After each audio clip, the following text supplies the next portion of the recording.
Good morning all of you. Welcome to Galaxy Classes. हम जान रहे हैं कि आज़ादी के 75वें साल में हम प्रवेश कर चुके हैं और हम लोग अमृत महोत्सव मनाने की तैयारी भी कर रहे हैं। तो गैलेक्सी क्लासेस आप लोगों के लिए लेकर आया है कुछ ऐसे सवाल जो हम देखते हैं कि आज़ादी के बाद, है ना, आज़ादी के बाद ये जितनी भी घटनाएं हैं या फिर जितनी भी संस्थाएं हैं वो आज़ादी के बाद स्थापित की गई। और इससे हमें ये सीख मिलेगी कि अभी आज़ादी के बाद किस किस प्रकार की संस्थाएं भारत में टेक्नोलॉजी का विकास किया, भारत में और सैटेलाइट का विकास किया, किस प्रकार की संस्थाएं जो हैं जैसे डीआरडीओ है, इसरो है, इन सब ने पूरी तरह से आज़ादी के बाद भारत को एक सबसे ऊपरी पायदान पर लाकर खड़ा कर दिया तकनीक के क्षेत्र में, या फिर आप बोल सकते हो प्रौद्योगिकी के क्षेत्र में। मतलब साइंस एंड टेक्नोलॉजी में हम कितने आगे चले गए हैं। तो इसी को मैं आज आपके सामने रखने जा रहा हूं और आज़ादी का 75वां साल हम लोग मनाने जा रहे हैं।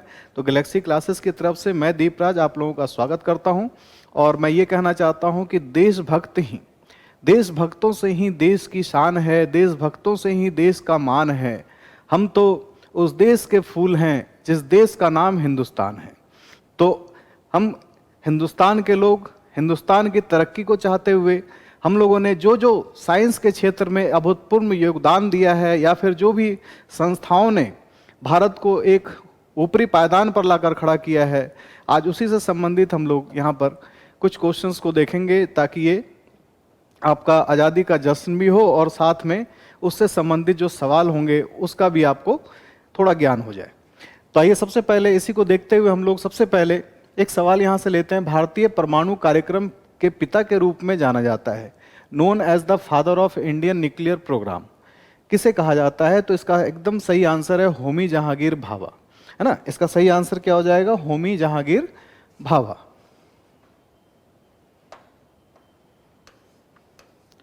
है ना। होमी जहांगीर भाभा को कहा जाता है भारत में परमाणु कार्यक्रम के जनक या पिता कह सकते हैं। आइए दूसरे सवालों की तरफ हम लोग बढ़ते हैं और ये देखते हैं कि निम्नलिखित में से कब वैज्ञानिक तथा औद्योगिक अनुसंधान परिषद की स्थापना कब हुई थी? When was the first council of scientific and industrial research established in which of the following?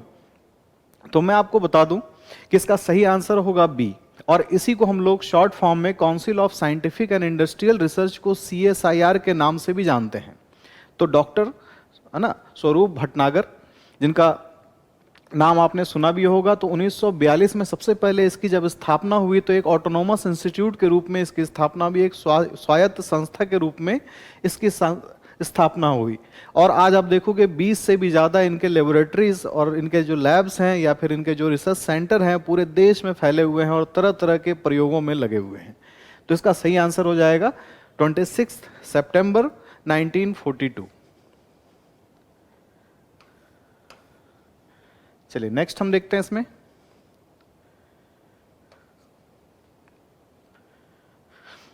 एक क्वेश्चन आया, परमाणु ऊर्जा आयोग का गठन डैश ईस्वी में हुआ था? Atomic Energy Commission was formed in dash AD. तो ये आपको परमाणु ऊर्जा कमेटी का जो गठन हुआ था ये हुआ था 1948 में, 1948 में। 1948 में इसकी स्थापना हुई थी, है ना। 1948 में स्थापना हुई थी। तो 1948 याद रखना है, इसमें थर्ड का सी। तो ये जितने भी हम देख रहे हैं कि ये सब जितनी भी संस्थाएं हैं 1947 के बाद ही इनका उदय हुआ, 1947 के बाद ही स्थापित हुए और इन्होंने विज्ञान के क्षेत्र में एक अभूतपूर्व योगदान दिया है। तो इन्हीं चीज़ों को हम लोग यहाँ पर पढ़ते हैं और अपने देश का यदि हम लोग महिमा मंडन नहीं करेंगे, अपने देश का मान नहीं बढ़ाएंगे, अपने देश का गौरव नहीं बढ़ाएंगे तो फिर किस देश का बढ़ाएंगे?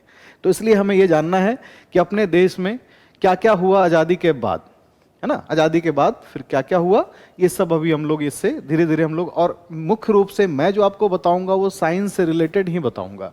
इस साइंस में सभी आ जाते हैं, स्पेस प्रोग्राम आ जाता है, डिफेंस रिसर्च से रिलेटेड आ जाता है, बहुत सारे एग्रीकल्चरल रिसर्च हैं वो आ जाएंगे। लेकिन जो बाकी जो सब्जेक्ट्स हैं, जैसे पॉलिटिक्स से रिलेटेड, हिस्ट्री से रिलेटेड जो घटनाक्रम है, इकोनॉमिक्स से रिलेटेड, है ना। भूगोल में तो ऐसा कुछ वैसा कोई खास होगा नहीं जो कि आज़ादी के बाद ऐसा कुछ हुआ हो। तो ज़्यादातर भूगोल में भी ज़्यादातर साइंस की चीज़ें ही वहाँ पर इंस्ट्रूमेंट वगैरह का ही यूज़ होता है।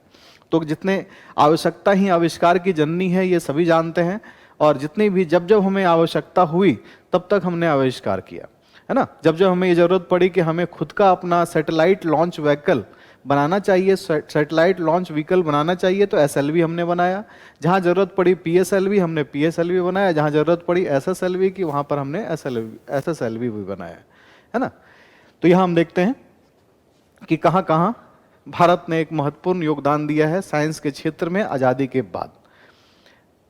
तो फिर से यहां पर हम देखते हैं कि एक सवाल यहां पर आया हुआ है कि निम्नलिखित में से किस पंचवर्षीय योजना के दौरान परमाणु ऊर्जा विभाग की स्थापना की गई थी? During which of the following 5-year plan the department of atomic energy was established. तो यहां यदि आप देखो तो प्रथम पंचवर्षीय योजना जो कि 1951 से 1958, है ना, 1951 से 1956, सॉरी 1951 से 1956 तक प्रथम पंचवर्षीय योजना की आधारशिला रखी गई थी। और इसका जो गठन है 1954 में किया गया था। तो 2 साल पहले, मतलब पहली पंचवर्षीय योजना के खत्म होने के 2 साल पहले ही इसकी स्थापना हो चुकी थी। तो सेकंड तो ऐसे ही ऑप्शन नहीं होगा, तो क्या हो जाएगा? फर्स्ट हो जाएगा। तो प्रथम पंचवर्षीय योजना जो कि 1951 से 1956 में है ना। तो ये आप पढ़ते ही हैं। आइए देखते हैं इसमें। तो इसका आंसर हो जाएगा 4th का ए। 5th का देखें, देश की पहली विज्ञान एवं प्रौद्योगिकी नीति पारित हुई। The country's first science and technology policy was passed in which year? 1950, 1952, 1953 या 1958? तो इसमें जो साइंस एंड टेक्नोलॉजी पॉलिसी है ना, साइंस एंड टेक्नोलॉजी पॉलिसी है 1958 में, मतलब डी।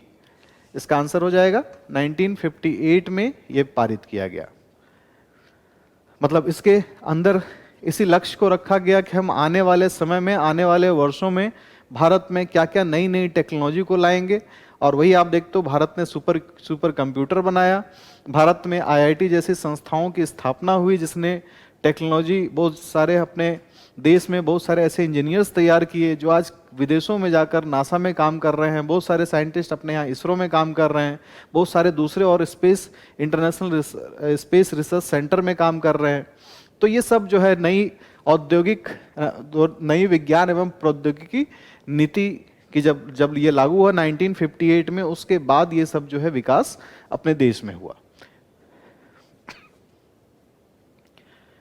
चलिए क्वेश्चन नंबर हम लोग 6th की बात करते हैं। इसमें निम्नलिखित में से कब रक्षा अनुसंधान एवं विकास संगठन की स्थापना हुई, जिसे आप डीआरडीओ के नाम से जानते हैं? Defence Research and Development Organisation established in, है ना, when in which of the following was the Defence Research and Development Organisation established? तो इसका भी आंसर हो जाएगा 1958। डीआरडीओ की जो स्थापना हुई थी 1958 में ही हुई थी। तो ये इसका आंसर बिल्कुल सही है, 6th का डी। चलिए क्वेश्चन नंबर हम लोग 7th की तरफ बढ़ते हैं। यहां हम लोग देखते हैं तो भारतीय राष्ट्रीय अंतरिक्ष अनुसंधान समिति का गठन कब हुआ? When was the Indian National Space Research Committee formed? Indian National Research Committee is formed in 1962. 1962 में सबसे पहले, जिसको हम लोग इनकॉस पार के नाम से भी जानते हैं, इसी को शॉर्ट फॉर्म में कहा गया है INCOSPAR, Indian National Committee of Space Research programme, है ना। इनकॉस पार के नाम से इसको जाना गया 1962 में। क्वेश्चन नंबर 8 की हम लोग बात करते हैं। भारतीय अंतरिक्ष अनुसंधान संगठन की स्थापना, when was the Indian Space Research organisation?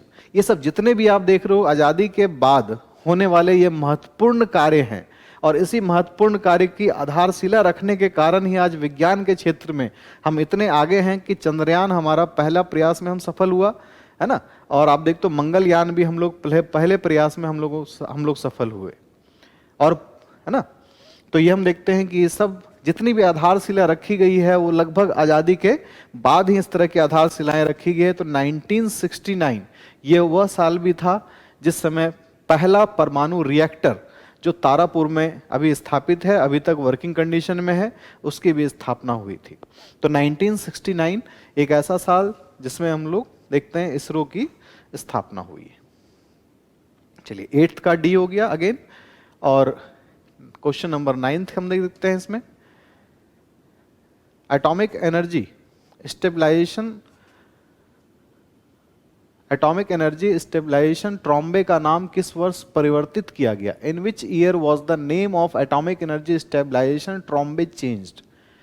तो एटॉमिक एनर्जी स्टेबलाइजेशन ट्रॉम्बे, जिसको ये भी कहा गया atomic energy establishment in Trombay, है ना, इसका जो एक और नाम था वो दिया गया था AEET, और होमी जहांगीर भाभा से इसलिए संबंधित है क्योंकि उन्होंने इसकी आधारशिला रखी। एटॉमिक एनर्जी सेंटर भी इसे कहा जाता था, है ना, ऐसे ही मतलब नॉर्मल लैंग्वेज में, लेकिन इसका जो एक्चुअल नाम जो ऑन पेपर था वो ये था, है ना। इसको कहा गया था एटॉमिक एनर्जी एस्टेब्लिशमेंट इन ट्रॉम्बे।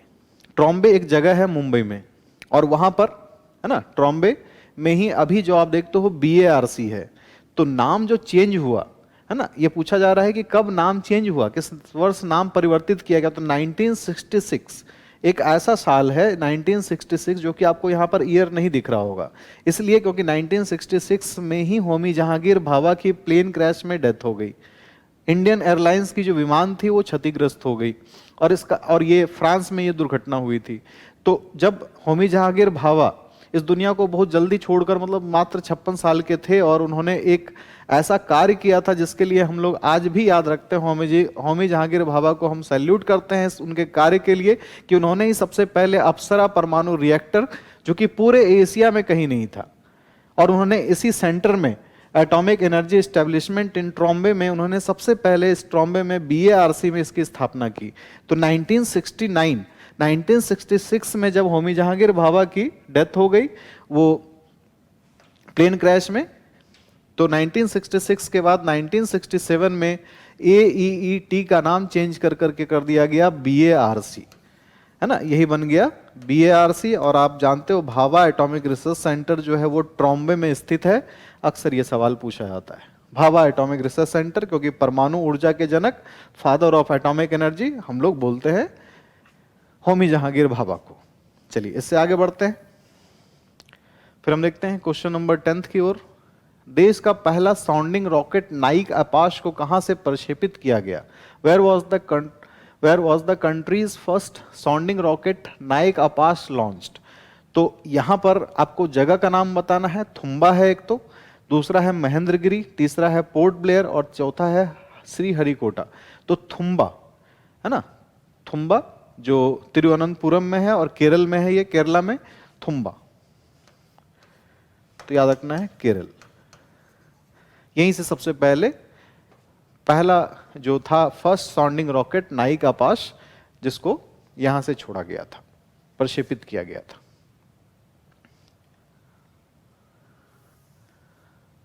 तो 10th का A आंसर हो जाएगा थुम्बा। क्वेश्चन नंबर 11th की हम बात करें। अंतरिक्ष शोध गतिविधियों को गति प्रदान करने के लिए भारत सरकार द्वारा अंतरिक्ष आयोग का गठन कब किया गया? When was the Space Commission set up by the Government of India to give impetus to space research activities? Space research activities को 1972 में गति प्रदान करने के लिए, है ना, भारत सरकार द्वारा अंतरिक्ष आयोग का गठन किया गया। और इस गठन के द्वारा कि कितना पैसा हम दे सकते हैं, इन सब बातों को ध्यान में रखा गया, और कितना पैसे के देने से अंतरिक्ष जो प्रोग्राम है, जो ये स्पेस प्रोग्राम है, इसको नई गति मिल सकती है। तो उसको सबको ध्यान में रखते हुए 1972 में इसका अंतरिक्ष आयोग का गठन किया गया, है ना। तो इसका 11th का आंसर क्या हो गया? डी। चलिए क्वेश्चन नंबर हम लोग 12th की ओर बढ़ते हैं। उपग्रह दूरसंचार परीक्षण परियोजना किस देश के सहयोग से प्रारंभ किया गया? With the cooperation of which country was the satellite telecommunication test project started? Satellite telecommunication test project, है ना, STTP। ये जो है सबसे पहले ये USA के सहयोग से इसको शुरू किया गया, है ना। USA के सहयोग से सबसे पहले ये दूरसंचार परीक्षण परियोजना USA के सहयोग से शुरू किया गया था। चलिए क्वेश्चन नंबर 13 हम लोग देखते हैं इसमें। इसरो तथा डाक एवं तार विभाग की संयुक्त परियोजना किस वर्ष प्रारंभ की गई थी?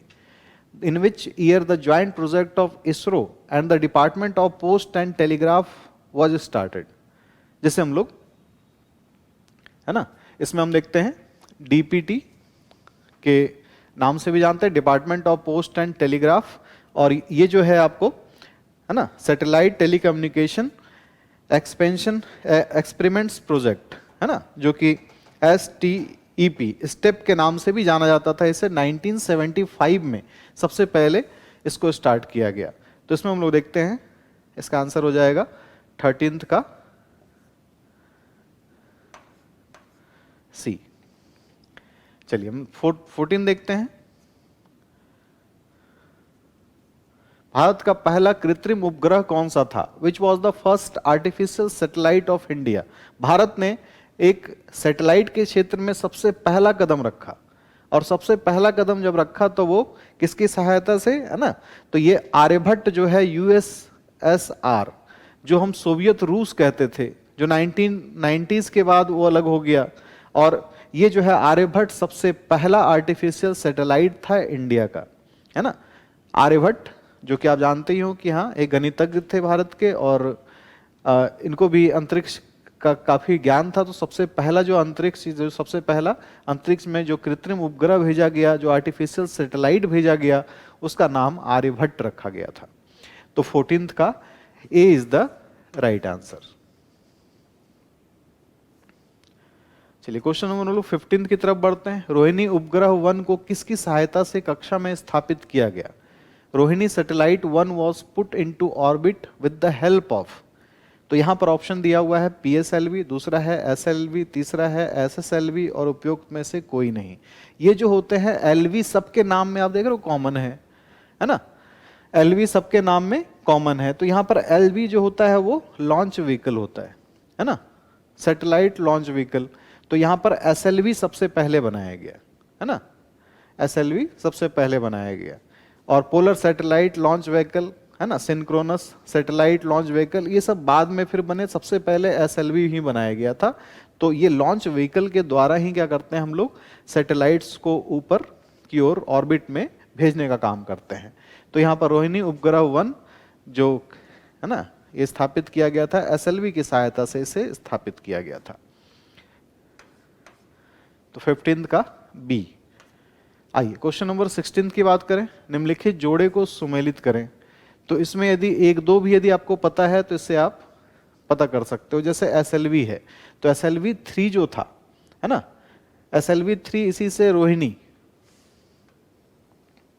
को लॉन्च किया गया था। अब दूसरा हम देखें इसमें कि 1 का 2 तो पता है ना, तो 1 का 2 दो जगह पर है। तीसरा हम देख लेते हैं इसमें ध्रुवीय उपग्रह प्रक्षेपण ऑन पोलर सैटेलाइट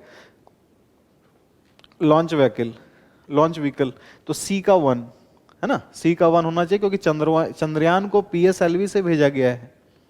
तो C का 1 और A का 2 ये दोनों जो है सही है, तो इसका मतलब B का 3 होगा, संवर्धित उपग्रह प्रक्षेपण यान ऑग्यूमेंटेड सैटेलाइट लॉन्च व्हीकल, है ना। तो ये आप देख रहे हो कि इसमें B का 3 लिखा हुआ है, मतलब SROSC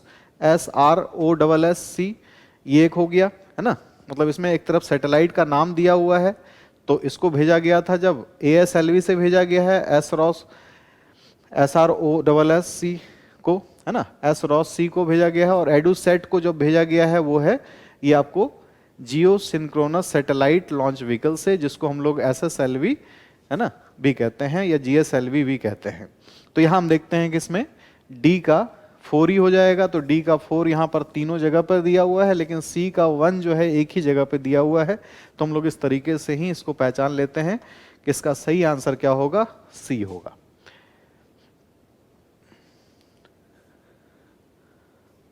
चलिए नेक्स्ट हम क्वेश्चन देखते हैं। इसमें क्वेश्चन नंबर 17 की बात करें।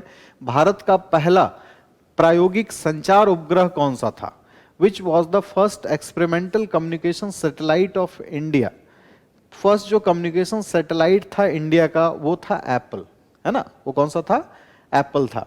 तो पहला प्रायोगिक संचार उपग्रह, मतलब जिससे हम लोग टेली कम्युनिकेशन की हेल्प लेने के लिए सबसे पहले हम लोगों ने तैयार किया, तो वो था एप्पल था, है ना, ये सबसे पहला एप्पल था। तो एरियन 4, इसका इसका यदि लॉन्च व्हीकल आपसे पूछा जाए तो एरियन 4 लॉन्च व्हीकल के द्वारा इसको प्रक्षेपित किया गया था, इसको लॉन्च किया गया था एरियन 4 की मदद से। तो इसका आंसर ये हो जाएगा, और एरियन 4 याद रखना है कि एरियन 4 लॉन्च व्हीकल का नाम था। तो इस तरह के जो क्वेश्चंस हैं ये आपको पीसीएस में भी साइंस एंड टेक्नोलॉजी में और यूपीएससी में भी साइंस एंड टेक्नोलॉजी में ये काम आएंगे, सीडीएस सीएपीएफ के एग्जाम में, एनडीए वगैरह के एग्जाम में भी, है ना, इस तरह के सवाल जब पूछे जाते हैं तो इसलिए इन सब तरह के क्वेश्चंस को ध्यान में रखना है।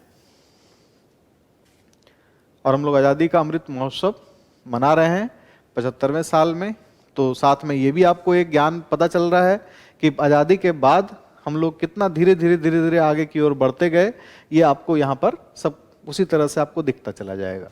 इनसेट श्रृंखला कब स्थापित की गई? When was the INSAT series established, है ना। तो जो इंडिया सैटेलाइट से रिलेटेड जो चीज़ें हैं ये आपको 1983 में, है ना, 1983। तो 18th का इसमें आंसर क्या हो जाएगा? डी।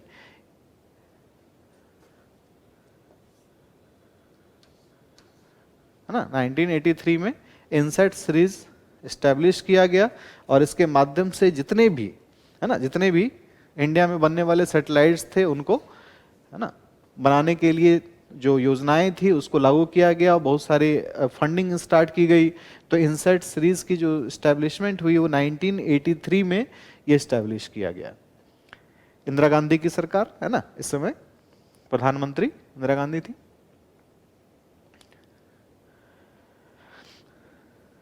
चलिए क्वेश्चन नंबर हम लोग 19 की तरफ बढ़ते हैं।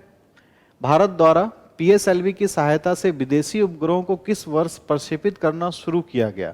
From which year did India starts launching foreign satellite with the help of PSLV? अभी आपने क्या देखा कि यूएसएसआर की सहायता से हम लोगों ने आर्यभट्ट, जो कि 1970s की बात है, आर्यभट्ट को हम लोगों ने रूस की सहायता से अंतरिक्ष में भेजा। और आज ये समय आ गया 1999 में, ये समय आ गया कि इंडिया जो है विदेशों के भी सैटेलाइट को अंतरिक्ष में भेजने लगा। तो आप समझो कि किस तरह से हम लोगों ने, मतलब दिन ब दिन या फिर साल 10 साल हम लोगों ने तरक्की की है।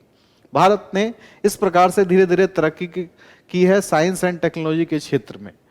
तो आज देखो 1999 और अभी उससे यदि आप कंपेयर करो तो अभी कितने साल और हो गए, है ना। तो इतने सालों के बाद आप सोचो कि हम लोग कितना आगे इसमें बढ़ चुके हैं कि आज हम विदेशों के भी सैटेलाइट को अपने यहाँ से लॉन्च करते हैं और उन लोगों से सस्ता लॉन्च करते हैं, है ना। मतलब इतना खर्च उनका यदि मान लो 5 करोड़ का आता है तो हम लोग 2 करोड़ में ही वो काम कर देते हैं।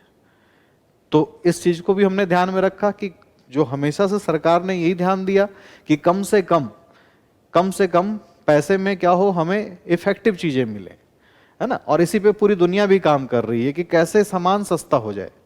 तो इसके लिए हमें वैसी टेक्नोलॉजी का यूज करना होगा, है ना, वैसे संसाधनों का यूज करना होगा, वैसे रॉ मटेरियल का यूज करना होगा जो सस्ता हो, और सस्ता भी हो और इफेक्टिव भी हो, तो दोनों काम हो जाएगा। मतलब अनावश्यक जो खर्च करके हमें कोई फायदा है नहीं। तो इस तरीके से जब हम लोगों ने कम पैसे में लॉन्च करना शुरू कर दिया और सक्सेसफुल भी रहा मिशन, तो विदेश से कई जो अभी कंट्रीज हैं हम लोगों से ये हेल्प लेती हैं, और कई कंट्रीज का सैटेलाइट्स भी हम लोग इंडिया में बनाते हैं।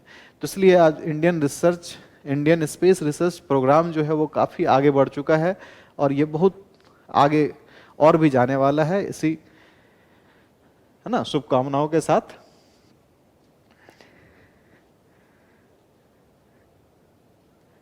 नेक्स्ट सवाल की ओर बढ़ते हैं हम लोग।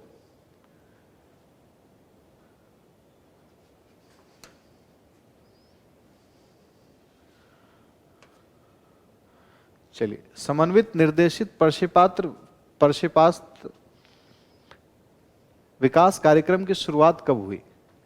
When was the Integrated Guided Missile Development Program started?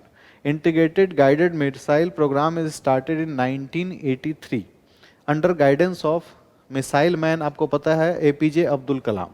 1983 में हम लोगों ने सोचा integrated guided missile development programme है ना, स्टार्ट करना चाहिए, और जिसके द्वारा सबसे पहले एक पृथ्वी मिसाइल का निर्माण किया गया जो कि सरफेस टू सरफेस, सतह से सतह पर मार करती है, इसलिए उसका नाम पृथ्वी रखा गया है।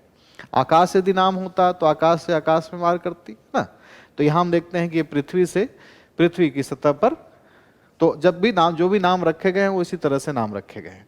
तो यहां हम देखते हैं 1983 वो साल था जो एपीजे अब्दुल कलाम के अंडर इस integrated guided missile development programme शुरू किया गया। और फिर आगे देखते हैं फिर भारत ने क्या तरक्की किया। इस प्रोग्राम के बाद क्या हुआ कि integrated guided missile development programme के तहत सबसे पहले सतह से सतह पर मार करने वाली मिसाइल या प्रक्षेपास्त्र कौन सी थी? The first surface to surface missile under the integrated guided missile development programme was, पहला ऑप्शन है इसमें अग्नि है, पृथ्वी है, ए और बी दोनों है, उपयुक्त में से कोई नहीं, तो Prithvi was the first integrated guided missile, is the first result of, या फिर आप बोल सकते हो first product of this integrated guided missile development programme. तो पृथ्वी इसका सही आंसर हो जाएगा 21 का बी।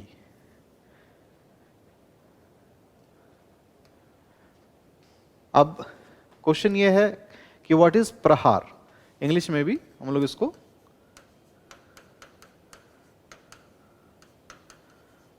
प्रहार ही कहते हैं। हवा से हवा में मार करने वाली missile, air to air missile, सतह से हवा में मार करने वाली मिसाइल, है ना। तो सरफेस टू एयर मिसाइल, सतह से सतह पर मार करने वाली, सरफेस टू सरफेस मिसाइल, उपयुक्त में से कोई नहीं। तो इसमें आप देखेंगे कि जो है ना प्रहार है, सरफेस टू सरफेस, 2018 में डीआरडीओ ने इसे बनाकर तैयार किया, है ना, जो कि बालासोर रेंज से इसका परीक्षण किया गया। तो यहां पर आप बोल सकते हैं सरफेस टू सरफेस इसका सही आंसर होगा। प्रहार जो मिसाइल है सरफेस टू सरफेस, ये मार करने वाली मिसाइल है, सरफेस टू सरफेस मिसाइल के लिए यूज किया जाता है। डीआरडीओ ने इसकी 2018 में कब बना के तैयार किया? डीआरडीओ ने, डिफेंस रिसर्च डेवलपमेंट ऑर्गेनाइजेशन ने 2018 में प्रहार मिसाइल को बनाकर तैयार किया। मतलब जैसे ही इंटीग्रेटेड प्रोग्राम 1983 में आप देख रहे हो, इंटीग्रेटेड प्रोग्राम मिसाइल प्रोग्राम जैसे ही ये स्टार्ट हुआ कि उसका रिजल्ट जो है फिर बाद में मिलना शुरू हो गया। सबसे पहले पृथ्वी मिसाइल बनी और आप देख रहे हो 2018 में प्रहार। अभी तो ब्रह्मोस अपने पास बहुत सारी मिसाइलें इस प्रकार की, अग्नि है, पृथ्वी है ना, आकाश है, नाग है ना, प्रहार है, ब्रह्मोस है। तो ये सब आप देख रहे हो कि ये सब क्या एडवांस टेक्निक के द्वारा सुपरसोनिक स्पीड से अब जाने वाली मिसाइलें आ चुकी हैं। आइए तो हम लोग ऐसे ही आगे बढ़ते जाते हैं और अमृत महोत्सव को मनाते हुए साथ में सवालों को भी देखते जाते हैं कि क्या क्या भारत ने क्या क्या तरक्की की है आज़ादी के बाद, वो सब आपको यहाँ देखने को मिलेगा। संवर्धित उपग्रह प्रक्षेपण यान द्वारा कितने विकासात्मक उड़ान आयोजित की गई? How many developmental flights were conducted by augmented satellite launch vehicle, मतलब एएसएलवी के द्वारा, है ना, एएसएलवी के द्वारा संवर्धित उपग्रह प्रक्षेपण यान द्वारा कितने विकासात्मक उड़ान आयोजित की गई? 3, 4, 5, 6। यहां पर ऑप्शन दिया हुआ है जिसका आंसर हो जाएगा 4 अभी तक, है ना, 4 इसमें आयोजित किए गए हैं, है ना। तो ये इसमें पूरा जो है डिटेल में लिखना हो सकता है, तो वो पूरा एक आपको फॉर्मेट बनाना पड़ेगा। सबसे पहला, सेकंड, थर्ड, फोर्थ, कब कब इस तरह का हुआ और उसमें किस किस चीज़ों का, है ना, उपयोग किया गया, ये सब चीज़ें आपको, है ना, पूरा यदि लिखना होगा तो ये सब्जेक्ट में आएगा, नहीं तो यहाँ यदि पूछा जाएगा तो इसी तरह से क्वेश्चंस हो सकते हैं। चलिए क्वेश्चन नंबर 24 की तरफ बढ़ते हैं। ध्रुवीय उपग्रह प्रक्षेपण यान पहली बार कब प्रक्षेपित किया गया, जिसको आप शॉर्ट फॉर्म में बोलते हैं पीएसएलवी? यही है क्या? पीएसएलवी का full form. When was the polar satellite launch vehicle first launched? 1985, 1987, 1989 और 1993। तो आप देखेंगे 19 जो है ये 93 में सबसे पहले इसको स्टार्ट तो किया गया, लेकिन ये फेल्ड मिशन रहा था। तो फिर 1994 में सबसे पहला, है ना, 20 सितंबर 1993 को सबसे पहले जब ये पीएसएलवी को लॉन्च किया गया था, तो ये मिशन जो है वो फेल्ड रहा था। तो 1994 में सबसे पहला, यदि सक्सेसफुल यहाँ पर वर्ड लिखा होता फर्स्ट सक्सेसफुल, है ना, मतलब कि when was the polar PSLV first successfully launched, यदि ऐसा वर्ड, यदि सक्सेसफुली लॉन्च्ड यदि वर्ड यूज किया जाता तो आप यहां पर 1994 लिखते, 1993 नहीं लिखते। तो इसलिए सबसे पहले तो यही किया गया था 1993 में ही, सक्सेसफुल कब हुआ, 1994 में। तो 24th का आंसर हो जाएगा डी। चलिए क्वेश्चन नंबर 25 की तरफ बढ़ते हैं। और पीएसएलवी कितने चरणों वाला रॉकेट होता है, how many stages in a PSLV rocket, PSLV कितने चरणों वाला रॉकेट होता है। तो इसमें आप देखेंगे तो ये भी क्या होता है, 4 चरणों में, ये 4 चरणों का रॉकेट होता है। तो पीएसएलवी इसका आंसर हो जाएगा b is the correct answer, 25th का बी। क्वेश्चन नंबर 26 की हम बात करें तो आजादी के अमृत महोत्सव के अंतर्गत डीआरडीओ द्वारा कौन सी गतिविधियों का आयोजन किया जाएगा, है ना। What activities will be organized by DRDO under the Amrit Mahotsav of आजादी। पहला ऑप्शन है वैज्ञानिक नवाचारों को प्रोत्साहन, प्रमोशन ऑफ साइंटिफिक इनोवेशंस, जो कि डीआरडीओ हमेशा से करती रही है कि यदि आपके पास कोई भी ऐसी मशीन आप बनाते हो, कुछ भी नई मशीन यदि आप बनाते हो और डीआरडीओ को वो अच्छा लगता है तो डीआरडीओ इसमें इन्वेस्ट भी करती है और अपने जो रिसर्च लेबोरेटरीज हैं उसके सहयोग से उसको इम्प्रूव करने की भी कोशिश करती है। दूसरा आप देखते हैं तो मानव संसाधन विकसित करना, developing human resources, human resources को डेवलप करना, ये भी डीआरडीओ का वर्क है। और तीसरा है राष्ट्र निर्माण, ये तो नेशन बिल्डिंग इसका फर्स्ट प्रायोरिटी है, नेशनल बिल्डिंग। और उसके साथ साथ यदि ये दोनों साथ में मिल जाएं तो ये पूरा का पूरा डीआरडीओ की एक्टिविटीज बन जाती है। तो उपर्युक्त सभी, all of the above is the right answer. 26th का डी हो जाएगा इसका सही आंसर।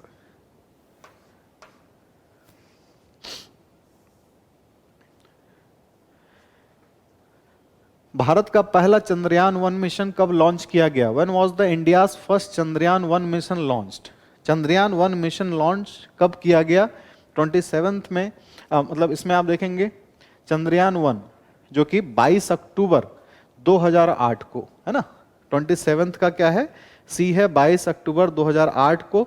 और श्रीहरिकोटा से फर्स्ट अटेम्प्ट में, पहले ही प्रयास में ये मिशन लॉन्च किया गया था। इसके लिए कई देश जो हैं उसको दोबारा 3 बार 4 बार इस तरह के प्रयासों से उन्होंने चंद्रयान 1 को, मतलब जो चंद्रयान मिशन था दूसरे देशों का चंद्रमा पे जाने का जो मिशन था उसमें बहुत टाइम लगा उनको, है ना। किसी के पहले प्रयास में, किसी के दूसरे प्रयास में, लेकिन भारत जो था इसमें अपने पहले प्रयास में किया और ये 22 अक्टूबर 2008 को हुआ। चलिए 27th का सी। 28th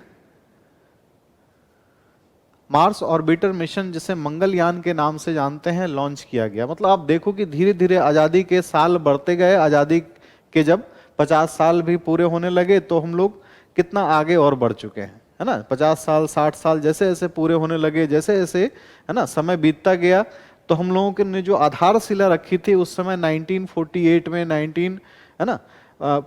1958 में इस तरह की जो आधारशिलाएं रखी गई थी, जो रिसर्च संस्थाओं की स्थापना की गई थी, उसी का ये असर है कि हम लोग देख रहे हैं कि मंगल तक हम लोग पहुंच चुके हैं, है ना। ये भारत की एक, आप बोल सकते हो कि एक, है ना, बहुत बड़ी उपलब्धि है कि हम मंगल तक पहुंच चुके हैं। और आने वाले समय में हो सकता है अंतरिक्ष का कोई ऐसा ग्रह ना हो, है ना, जहां तक पहुंचने के लिए कुछ ना कुछ हम लोग सक्षम ना हो पाए।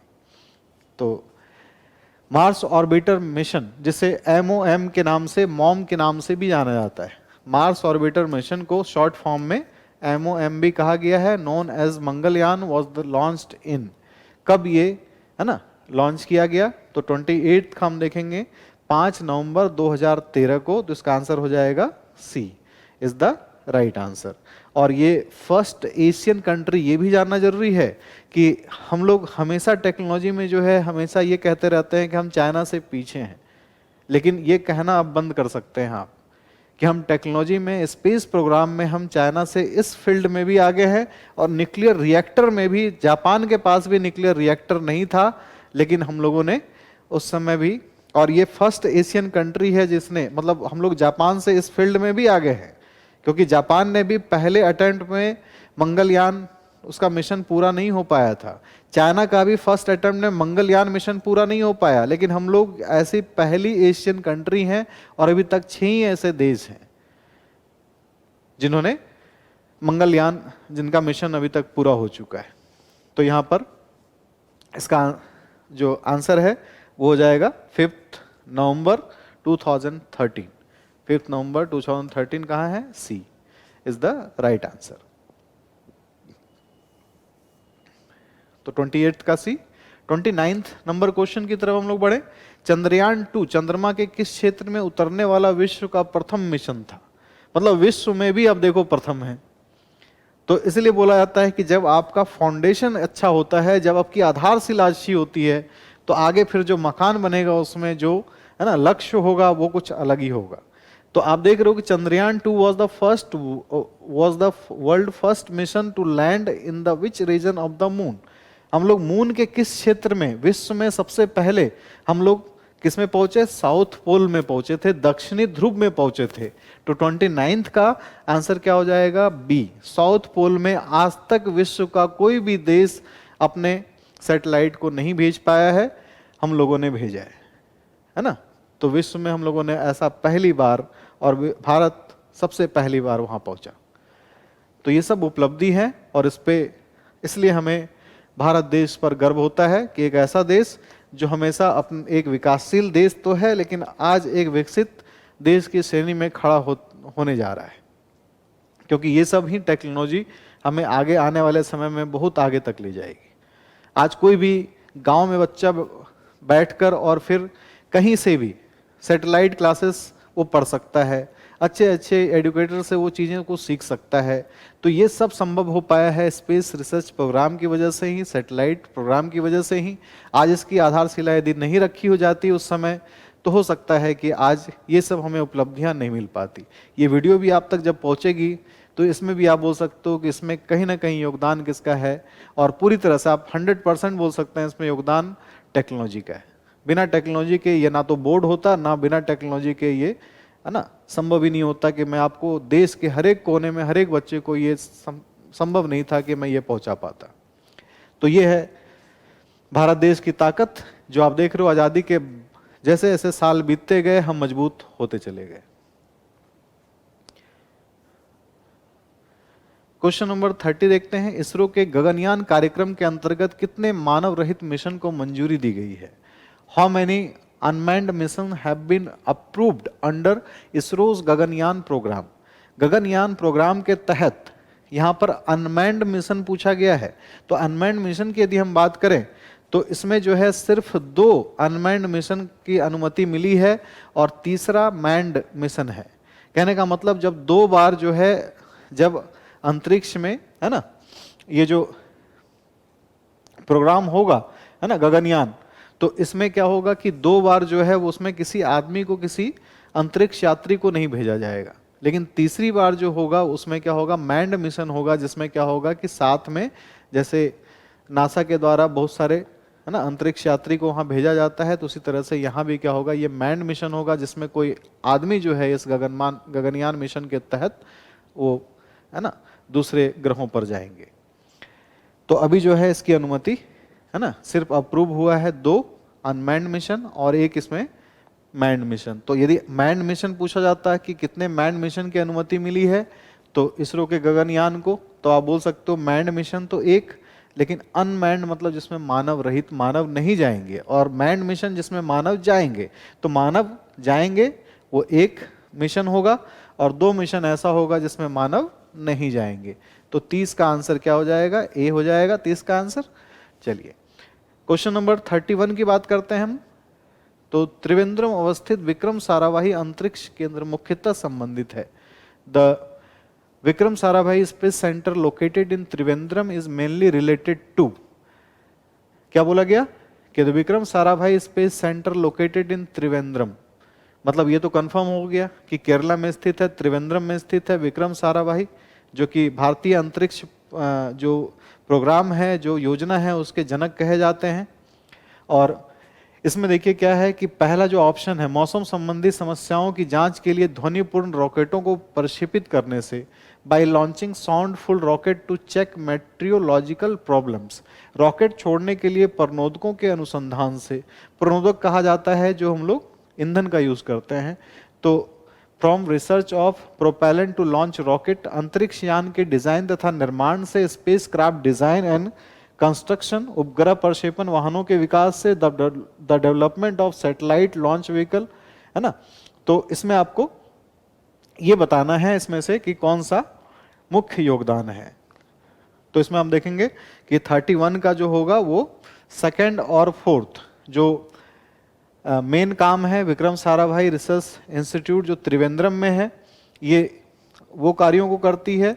तो इसमें आप देखेंगे इसका बी जो है वो ऑप्शन सही हो जाएगा, सेकंड और फोर्थ, मतलब रॉकेट छोड़ने के लिए प्रणोदकों के अनुसंधान से, प्रोपेलेंट के ऊपर रिसर्च किया जाता है, और जो है the development of satellite launch vehicle, उपग्रह प्रक्षेपण वाहनों के विकास से, जो PSLV है, SSLV है, उसको और कैसे और भी डेवलप्ड बनाया जाए, उससे रिलेटेड रिसर्च से। मतलब इसमें जो है 2 और 4 सही है, तो इसलिए 2 और 4 हम देखेंगे यहाँ पर है ना। तो इस तरह के भी क्वेश्चंस आपसे पूछे आ सकते हैं कि कौन से रिसर्च सेंटर में किस प्रकार का कार्य किया जाता है।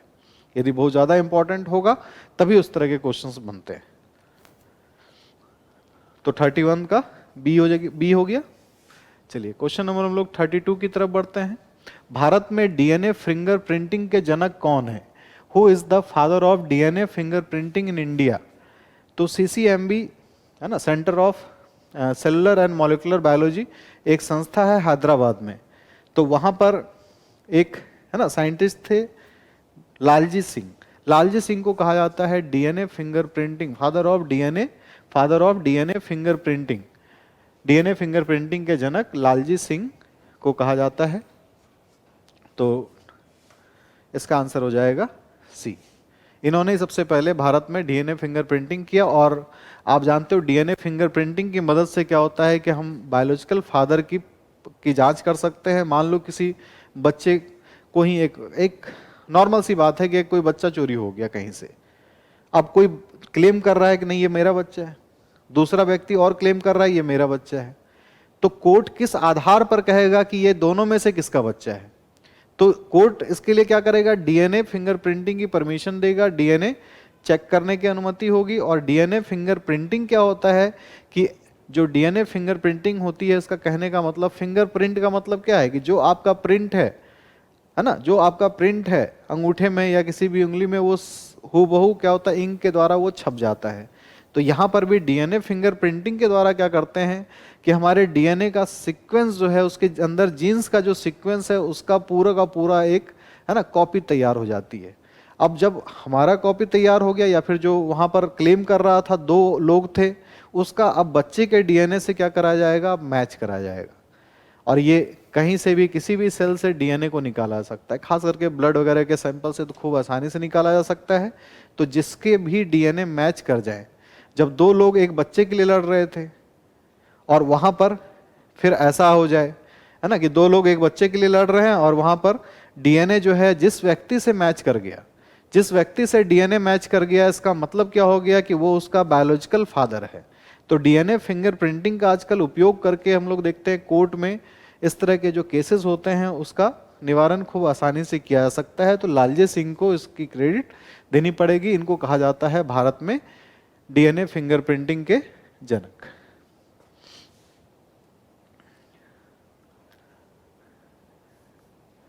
तो 32 का सी। 33 का हम देखते हैं, भारत में डीएनए फिंगरप्रिंटिंग कब अस्तित्व में आया, है ना। When did DNA fingerprinting come into existence in India?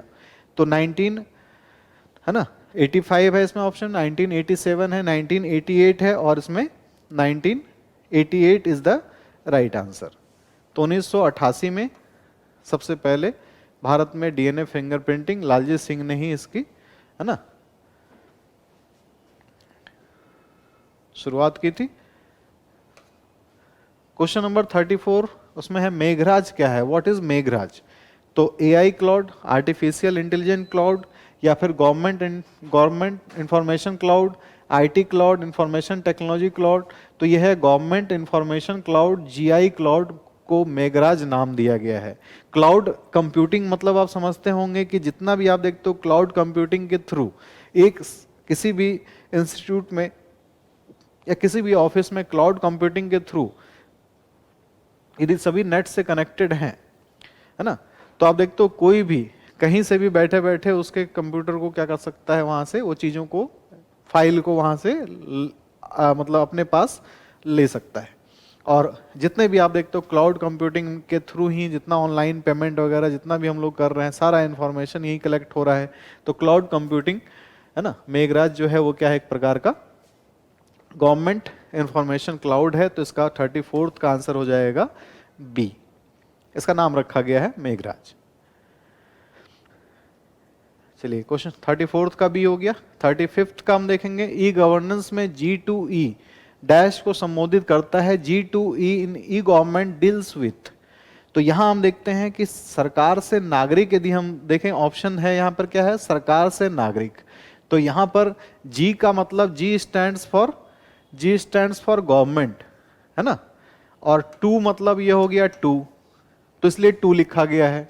और यहां पर नागरिक है, सिटीजन है ना, तो यहां पर जो है इसको G2C के नाम से जाना जाता है ना, G2C के नाम से जाना जाएगा। C फॉर क्या हो गया, सिटीजन हो गया। फिर हम देखते हैं कि G2 क्या है, G2B मतलब गवर्नमेंट टू बिजनेस, ये हो गया। फिर क्या हो गया, G2E लिखा गया है, तो गवर्नमेंट टू एम्प्लॉय, और G2G क्या हो गया, G फॉर यहां पर गवर्नमेंट तो सब में कॉमन है, यहां पर C फॉर सिटीजन हो गया। मतलब कोई भी आम नागरिक है वो सरकार के पास अपनी बात रखेगा तो वो किसके माध्यम से रखेगा, तो ये गुड गवर्नेंस के लिए ई गवर्नेंस की स्थापना की गई है, क्योंकि बहुत ज्यादा जो है कॉम्प्लिकेटेड चीजें हो रही थी, हम ये नहीं कर पा रहे थे कि अब सरकार तक अपनी बातों को पहुंचा पा रहे थे। तो ई गवर्नेंस जो है एक गुड गवर्नेंस के लिए ई गवर्नेंस की शुरुआत की गई, जिसमें 4 स्तंभ बना दिए गए। इसमें G2C कहने का मतलब गवर्नमेंट टू सिटीजन, नागरिक अपनी बात रखेगा सरकार के साथ। G2B सरकार से व्यापार, मतलब कोई भी इस तरह की जो चीजें हैं जो व्यापार से संबंधित है और सरकार से उसकी परमिशन लेनी पड़ती है, मान लो किसी इंडस्ट्री को लगा रहे हैं और उसका ऑनलाइन हम लोग अब रजिस्ट्रेशन भी करवा सकते हैं, नहीं तो वहां पहले ऑफिस में जाना होता था, फिर बाबू को हाथ जोड़ना पड़ता था कि बाबू हमारा रजिस्ट्रेशन कर दो, और वो पता नहीं कितने दिन फिर इधर से उधर पेंडुलम की तरह वो चल रहे हैं, लेकिन काम नहीं हो पा रहा है। तो डायरेक्ट जो है वो गवर्नमेंट से ये काम हो जा रहा है। अब सरकार से कर्मचारी, एम्प्लॉय जो है वो कितने हैं गवर्नमेंट के पास, उसका पूरा लेखा जोखा, है ना, एम्प्लॉय कितने जा रहे हैं, कितने रिटायर हो रहे हैं, कितने ज्वाइन कर रहे हैं, वो सारा लेखा जोखा हो गया।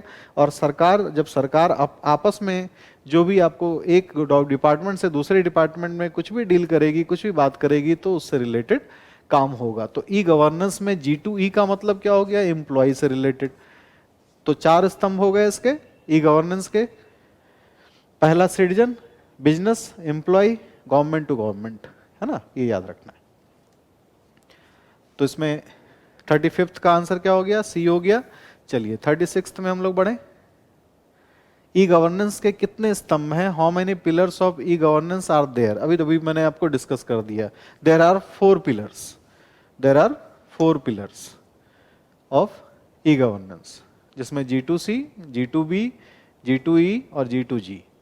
ई गवर्नेंस में सहभागिता के प्रकारों की संख्या है, the number of types of participation in E governance is 3, 5, 7, 9।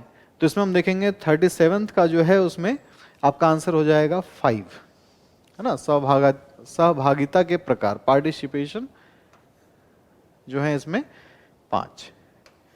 तो इसको आप डिटेल में जब आप पढ़ोगे तो उसमें आपको अलग अलग जो है पार्टिसिपेशंस भी उसके देखेंगे, तो 5 पार्टिसिपेशंस भी हैं इसके, है ना, ई गवर्नेंस के बारे में जो आप पढ़ोगे तो। और देखते हैं इसमें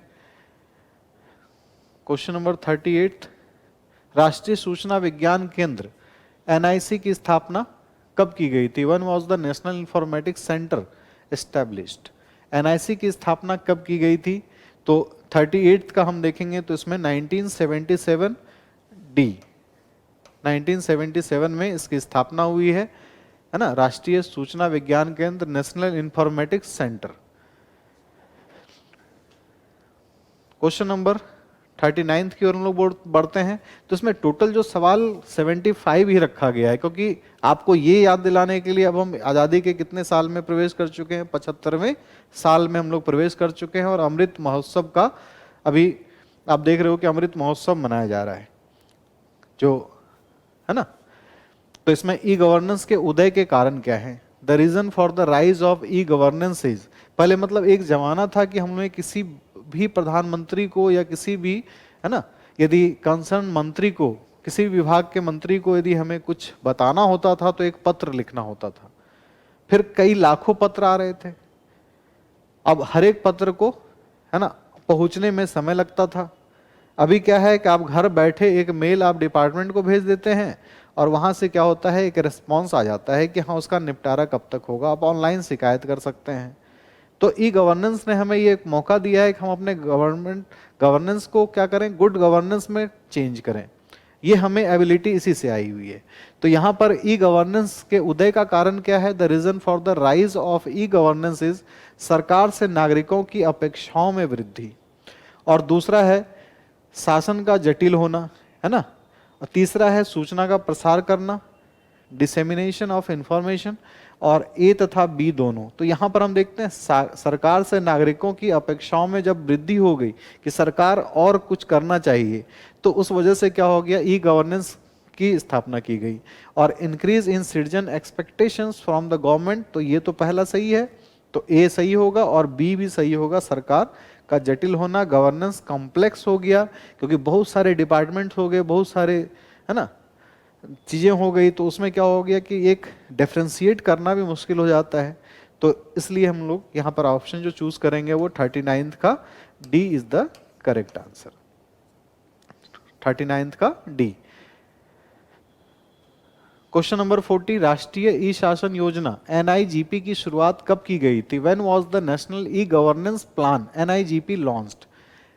2005, 2006, 2007 एंड 2008। तो इसमें जो स्थापना की गई थी 2006 में स्थापना की गई थी NIGP की। तो इसका सही आंसर हो जाएगा 2006।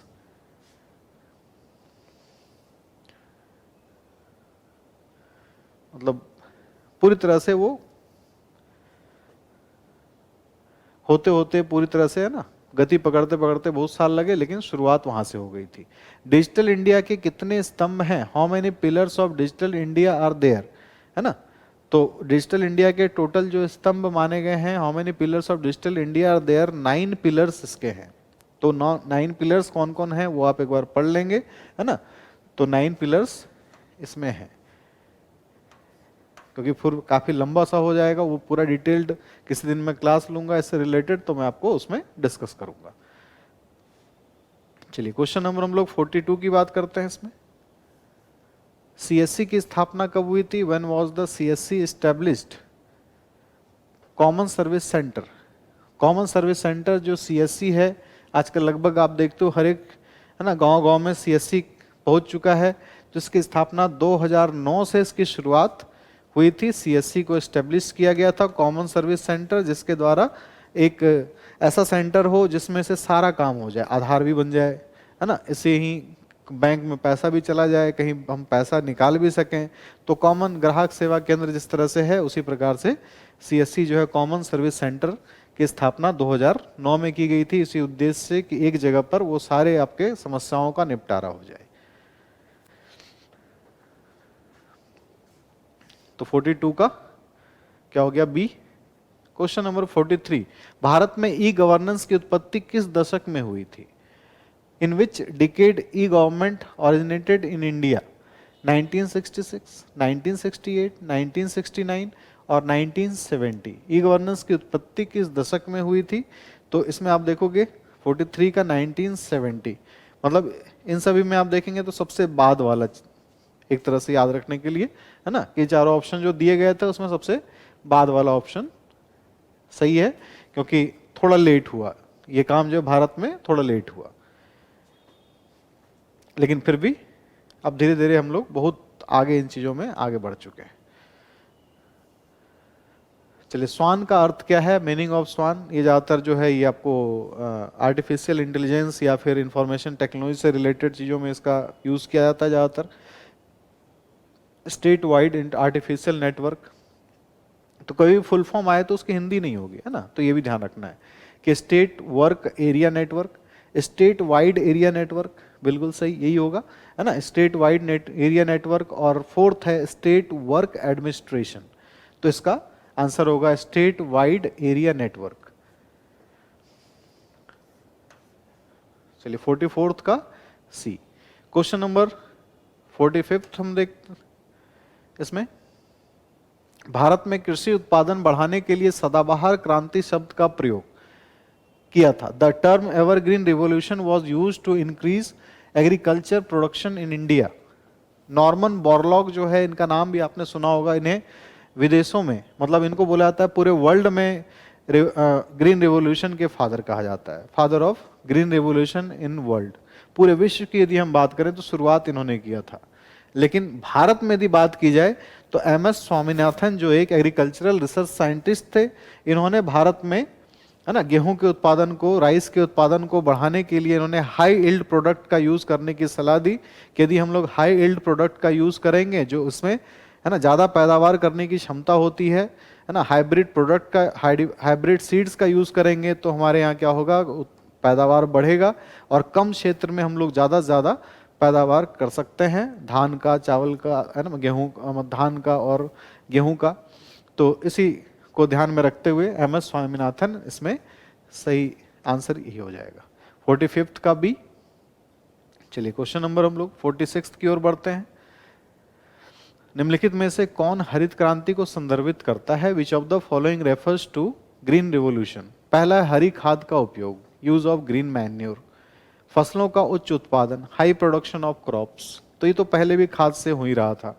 उच्च पैदावार विविधता कार्यक्रम, हाई इल्ड डाइवर्सिटी प्रोग्राम, तो इसका आंसर यही हो जाएगा 46th का C is the right answer, high yield diversity program. कि मतलब जितना उसका जो है उच्च पैदावार विविधता कार्यक्रम नहीं अपनाया जाएगा तो फिर क्या होगा कि फिर वो फसलों में वो बात नहीं रहेगी। तो इसलिए ग्रीन रेवोल्यूशन लाना है या फिर कोई भी वाइट रेवोल्यूशन भी लाना है तो इसके लिए हाई इल्ड एनिमल्स का यूज करना होगा, वैसे ही हाई इल्ड प्रोडक्ट का यहाँ पर यूज करना होगा। भारत में हरित क्रांति डैश के लिए बीज की उच्च पैदावार वाली किस्मों, है ना, HYV की शुरुआत की थी। The green revolution in India was the introduction of high yield varieties of seeds, जो HYV हम लोग कहते हैं फॉर गेहूं, है ना, बाजरा है, मिलेट है, दाल है, लेंटिल्स है, गेहूं है, तिलहन है। तो आप यदि पढ़ेंगे ग्रीन रिवोल्यूशन के बारे में तो इसमें मुख्य लक्ष्य रखा गया था कि ये जो हाई इल्ड वेराइटीज हैं, है ना, हाई इल्डिंग वेराइटीज हैं, जो HYV के नाम से हम लोग जानते हैं, उच्च पैदावार गेहूं की किस्मों को तैयार किया गया, जिससे क्या हो गया, भारत में हरित क्रांति जो था वो एकदम सफलतापूर्वक पूरे क्षेत्र में पहुंच सका।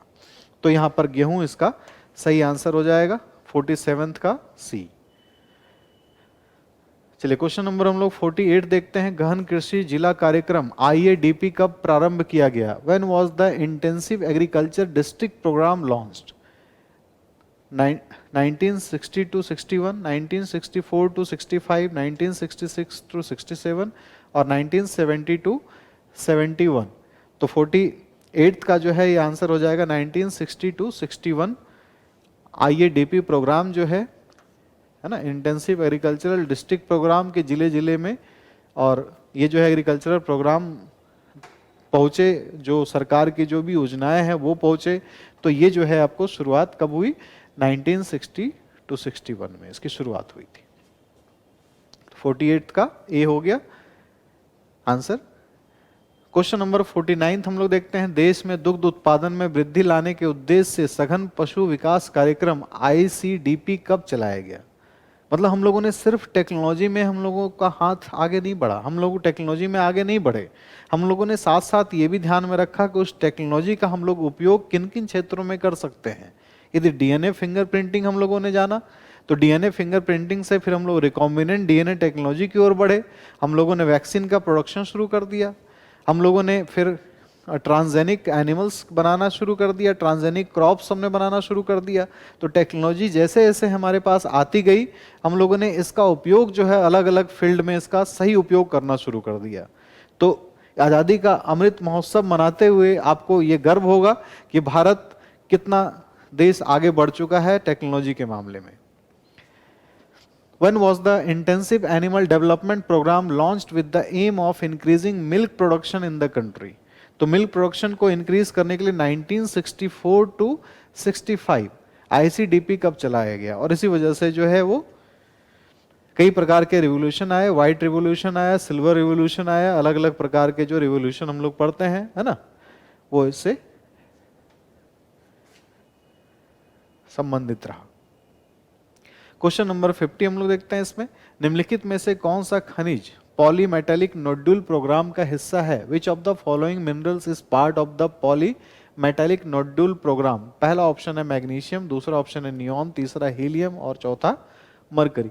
मतलब ये खास करके जो ओर्स वगैरह का है ना, ओर्स वगैरह को निकालना, एक्सट्रैक्शन करना, और उस ओर्स वगैरह को मतलब जो मतलब कहीं भी अर्थ क्रस्ट से उसको निकालना और आइसोलेट करना और उसको फिर उसमें से है ना एक्सट्रैक्शन करना मेटल्स वगैरह का। तो पॉली एटॉमिक नोड्यूल प्रोग्राम का हिस्सा जो है मैग्नीशियम को बनाया गया है ना। तो इसका आंसर हो जाएगा 50th का ए।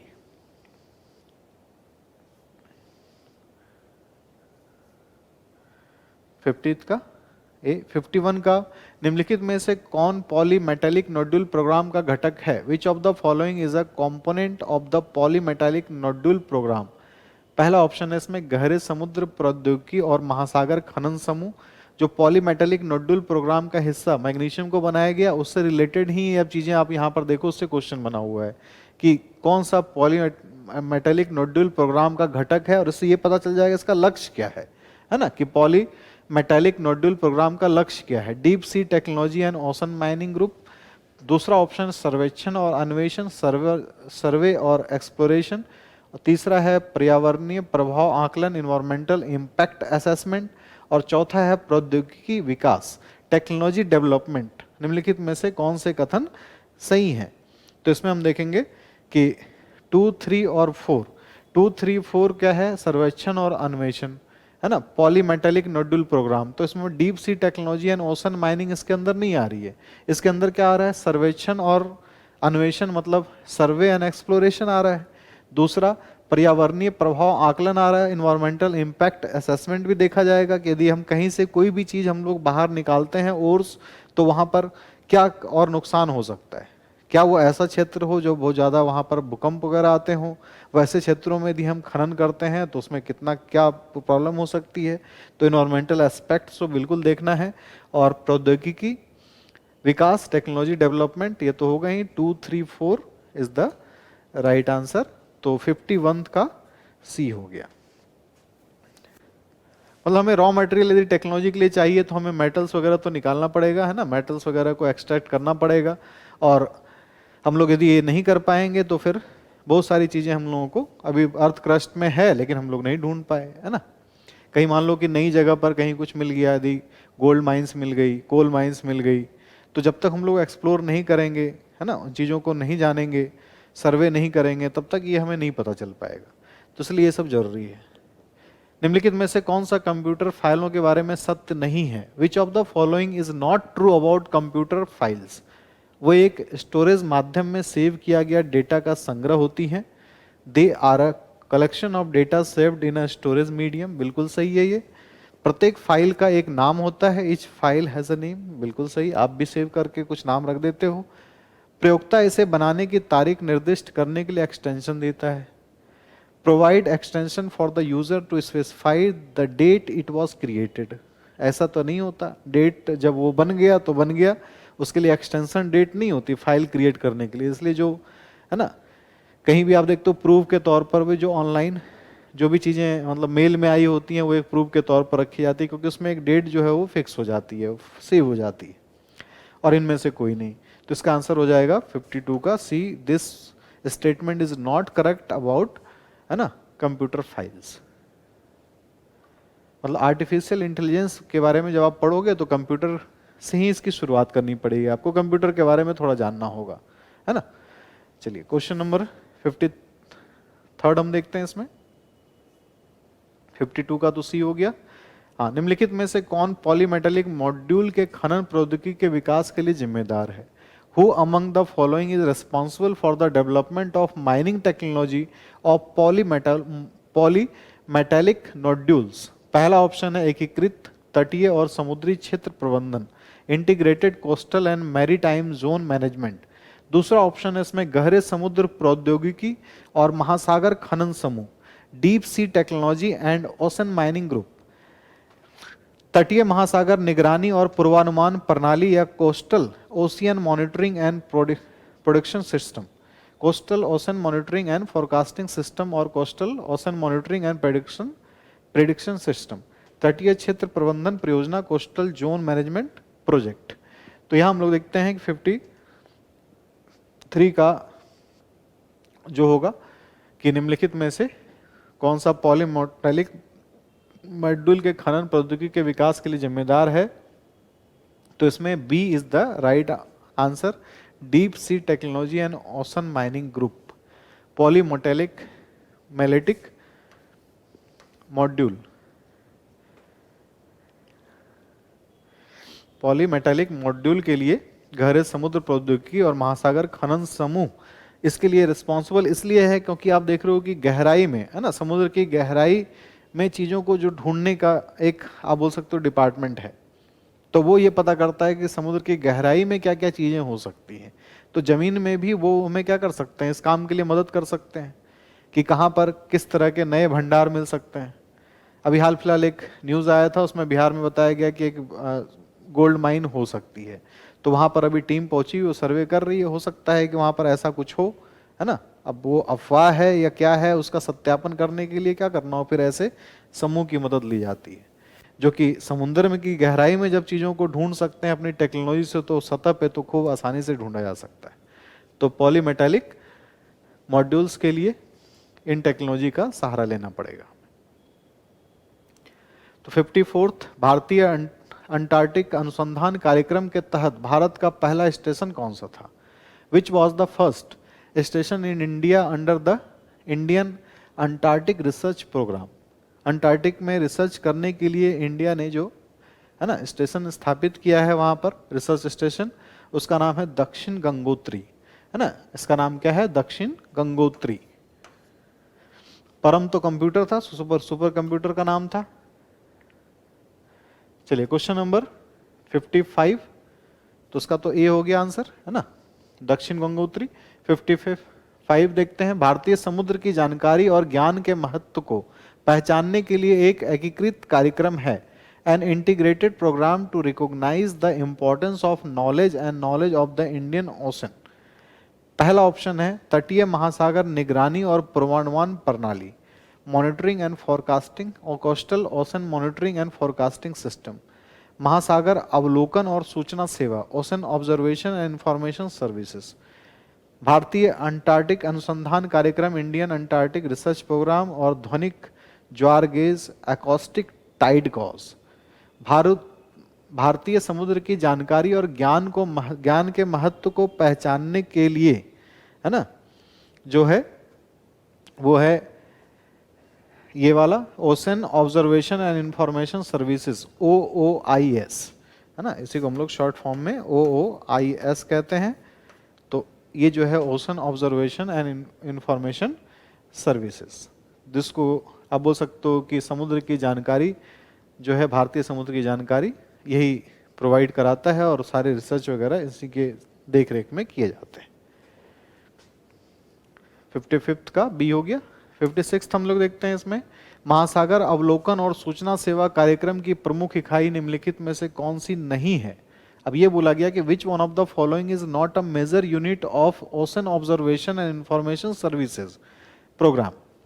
तो ocean observing system, ocean observing system, ocean information services, है ना, ओशन इंफॉर्मेशन सर्विसेज। तीसरा है ओशन मॉडलिंग एंड डायनेमिक्स, है ना, जो इंडो मोड के नाम से भी जानते हैं, ओशन मॉडलिंग एंड डायनेमिक्स। और ध्वनिक ज्वार गेज कौन सी नहीं है? है ना, सूचना सेवा कार्यक्रम की प्रमुख जो एक ध्वनिक ज्वार गेज, एकॉस्टिक टाइड गॉज, जिसके द्वारा हम लोग टाइड्स का पता करते हैं कि कब सुनामी आएगी नहीं आएगी, है ना, प्रमुख इकाई इसे नहीं माना गया है। मेजर यूनिट यही तीन है, ओशन ऑब्जर्वेशन इंफॉर्मेशन सर्विसेज के, जिसमें OOS, OIS और इंडोमोड, है ना, ये तीनों है।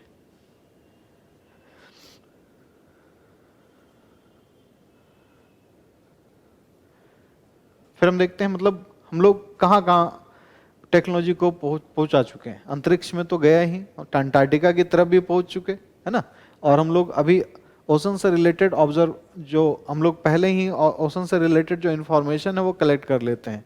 कब कोई सुनामी आने वाली है, कब हाई टाइड आएगा, कब लो टाइड आएगा, इसका पता कर लेते हैं। क्वेश्चन नंबर 57 हम लोग देखते हैं इसमें। तो भारतीय अंटार्कटिक अनुसंधान कार्यक्रम के तहत स्थापित लारसमैन पहाड़ी क्षेत्र में तीसरा स्टेशन कौन सा है? मतलब अभी तक जो है 3 स्टेशन हम लोग स्थापित कर चुके हैं। Which is the third station in the Larsman Hill region established under the Indian Antarctic Research Program? तो इसके तहत जो है ये परम, दक्षिण गंगोत्री तो पहला है ना, तो परम इज द थर्ड, पहला दक्षिण गंगोत्री है। 57th का C is the right answer. चलिए क्वेश्चन नंबर 58 हम लोग देखते हैं, निम्नलिखित में से कौन सा टमाटर का ट्रांसजेनिक किस्म है? Which of the following is a transgenic variety of tomato? तो इसमें ऑप्शन दिया हुआ है, बीटी कॉटन है, तो टमाटर के बारे में पूछा जा रहा है, तो कॉटन तो मतलब नहीं है। पॉम्परेट एक मछली होती है, और फ्लेवर सेवर, है ना, फ्लेवर सेवर जो है एक प्रकार का क्या है, टोमेटो की ट्रांसजेनिक वेराइटी है, जो कि देर से खराब होती है ना, तो इस वजह से क्या होता है, सब्जियां जल्दी खराब नहीं होती, इसलिए ये उत्पादन करने में भी आसानी, फायदेमंद है। फ्लेवर सेवर याद रखना है। चलिए क्वेश्चन नंबर 59, निम्न में से कौन सा निमेटोड तंबाकू के पौधों की जड़ों को संक्रमित करता है ना? Which of the following nematode infects the root of tobacco plants? ये ऐसा इसलिए दे दिया गया क्योंकि आप देख रहे हो कि इसमें 59th का सी थोड़ा सा ये रिलेटेड है आपको, जो एग्रीकल्चर रिलेटेड जो इंफॉर्मेशंस वगैरह हैं, जैसे इसमें रिकॉम्बिनेंट डीएनए टेक्नोलॉजी है, ट्रांसजेनिक क्रॉप्स है, उसी से रिलेटेड आपको, है ना, इसमें दिया गया है क्वेश्चन। तो 59th का सी, मेलाइडोजिन और इनकॉग्निटा, मेलवाइडोजिन इनकॉग्निटा, एक प्रकार का ये निमेटोड।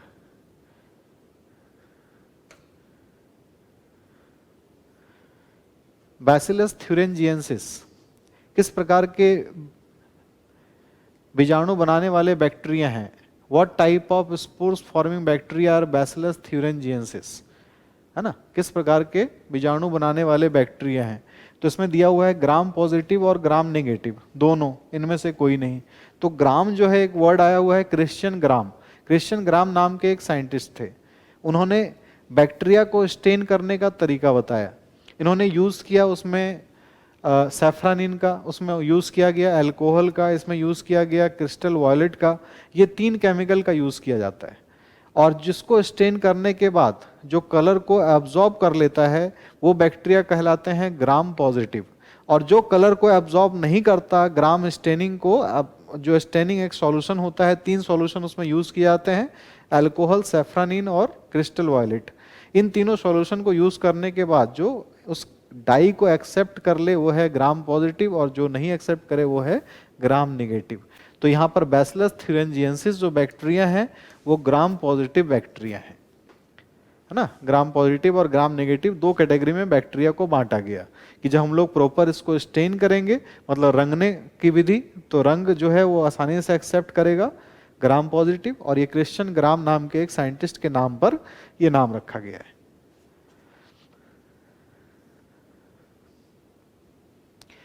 फिर है इसमें कृषि जैव प्रौद्योगिकी में प्रयुक्त प्रमुख तकनीक कौन सी है? The major technique used in agricultural biotechnology are. तो एग्रीकल्चरल बायोटेक्नोलॉजी में सबसे ज्यादा जो यूज किया जा रहा है उत्तक संवर्धन का, जिसे हम लोग बोलते हैं टिश्यू कल्चर, है ना, टिश्यू कल्चर, जैव प्रौद्योगिकी में काफ़ी ज़्यादा इसका इस्तेमाल हो रहा है। प्लांट ब्रीडिंग तो पहले से ही होता आ रहा है, लेकिन अभी आप देखोगे कि इसमें एग्रीकल्चरल बायोटेक्नोलॉजी में सबसे ज़्यादा इसका यूज़ हो रहा है। हम लोग वैसे पौधों को यहाँ तैयार कर सकते हैं जो कम समय में, है ना, ज़्यादा प्रोडक्शन दें, और अपनी मर्जी के अनुसार हम लोग पौधों को तैयार भी कर सकते हैं। फिर एक क्वेश्चन, जैव प्रौद्योगिकी द्वारा निर्मित औषधि इंटरफेरॉन का प्रयोग किसके निदान में किया जाता है? Interferon is used to diagnose which of the following. पहला ऑप्शन है कैंसर, दूसरा ऑप्शन है डायबिटीज, है ना, या मधुमेह जिसको बोलते हैं, तीसरा है ट्यूबरक्लोसिस या तपेदिक जिसे बोलते हैं, उपयुक्त में से कोई नहीं, नन ऑफ द अबव। देखो, इंटरफेरॉन नाम का एक केमिकल तब हमारी बॉडी में बनता है जब हमारे बॉडी में वायरस का आक्रमण होगा। वायरस जब भी हमारी बॉडी को इन्फेक्ट करता है तो इंटरफेरॉन नाम का एक केमिकल बनता है जो कि हमारी बॉडी में, है ना, ये डायग्नोस करने के लिए यूज किया जाता है कैंसर को। कैंसर को डायग्नोस किया जा सकता है इंटरफेरॉन केमिकल के द्वारा। तो इसका आंसर हो जाएगा सही ए, 62 का ए। चलिए क्वेश्चन नंबर 63 हम देखते हैं। रिकॉम्बिनेंट डीएनए टेक्नोलॉजी, है ना, रिकॉम्बिनेंट डीएनए तकनीक की खोज किसने की? Who discovered recombinant DNA technology? तो यहाँ पर आप ऑप्शन देख रहे हैं, हरगोविंद खुराना है जिन्होंने जेनेटिक कोड के बारे में बताया था, जेम्स डी वॉटसन है ना, तो ये तो वॉटसन आपको पता ही है कि उन्होंने डीएनए के स्ट्रक्चर के बारे में बताया था। सटन एंड वोवरी ने क्या बताया था? इन्होंने डीएनए एक जेनेटिक मटेरियल है, इसके ऊपर एक एक्सपेरिमेंट किया था। तो Cohen and Boyer, S Cohen and H Boyer, जिन्हों हम बोलते हैं कि ये इन्होंने रिकॉम्बिनेंट डीएनए टेक्नोलॉजी, जिसे हम लोग आरडीएनए टेक्नोलॉजी भी कहते हैं, इसकी खोज की। रिकॉम्बिनेंट रिकॉम्बिनेशन से बना हुआ है, मतलब अपनी इच्छा के अनुसार हम लोग दो डीएनए को, दो क्रोमोसोम को क्या करते हैं, उसमें दो डीएनए को, अलग अलग डीएनए को हम लोग, या फिर सिमिलर टाइप के डीएनए को जिसमें अलग अलग टाइप के थोड़े जीन्स होते हैं, उसको पुनः जोड़ते हैं, रिकॉम्बिनेशन कराते हैं, और इसके द्वारा हमें क्या मिलता है कि एक हाइब्रिड वैरायटी प्राप्त होती है। तो आरडीएनए टेक्नोलॉजी के अंतर्गत हम लोग प्लांट वैरायटीज को तैयार करने के लिए, बहुत सारे एनिमल्स को तैयार करने के लिए जिसमें हाई यील्ड प्रोडक्शन हो, उसका यूज करते हैं। पहली ट्रांसजेनिक फसल थी, वर्ल्ड की सबसे पहली ट्रांसजेनिक फसल, ये पूछा जा रहा है, इंडिया की नहीं पूछा जा रहा है। तो यहाँ हम देखते हैं कि कॉटन है, लिंसीड है, पी है, टोबैको है। तो टोबैको जो था वो फर्स्ट ट्रांसजेनिक क्रॉप, सबसे पहले इसी पर इसकी इजाजत मिली तंबाकू के ऊपर। तो first transgenic crop was tobacco. Question number 65, फसल में विदेशी जीन के प्रयोग को क्या कहा जाता है? The addition of foreign genes to the crop. पहला है जेनेटिक इंजीनियरिंग, अनुवांशिकीय, अभियांत्रिकी, बायो आर्ट साइंस, जैव शिल्प कला विज्ञान, हिस्टोलॉजिकल कल्चर, उत्तकीय संवर्धन, और प्रतिरक्षण इम्यूनाइजेशन। तो जेनेटिक इंजीनियरिंग, है ना, कि फसल में यदि मान लो फॉरेन पार्टिकल्स को ऐड करना हो, तो फॉरेन पार्टिकल्स को ऐड करने के लिए हम लोग क्या करेंगे? जेनेटिक इंजीनियरिंग का उपयोग करेंगे, ना कि हम लोग बायो आर्ट साइंस का यूज करेंगे। तो इसमें जो आंसर होगा वो क्या हो जाएगा? ए इज द राइट आंसर, 65 का ए।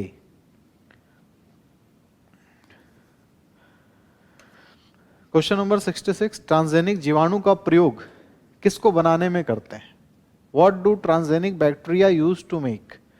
पहला ऑप्शन है एपिनेफ्रिन, जो कि एक प्रकार का हार्मोन होता है, मानव इंसुलिन, ह्यूमन इंसुलिन, तीसरा है थायरॉक्सिन, और फोर्थ है कॉर्टिसोल। तो ह्यूमन इंसुलिन को बनाने के लिए बैक्टीरियल कल्चर्स का यूज करते हैं। तो इसका सही आंसर हो जाएगा ह्यूमन इंसुलिन। और इंसुलिन क्यों चाहिए मानव को?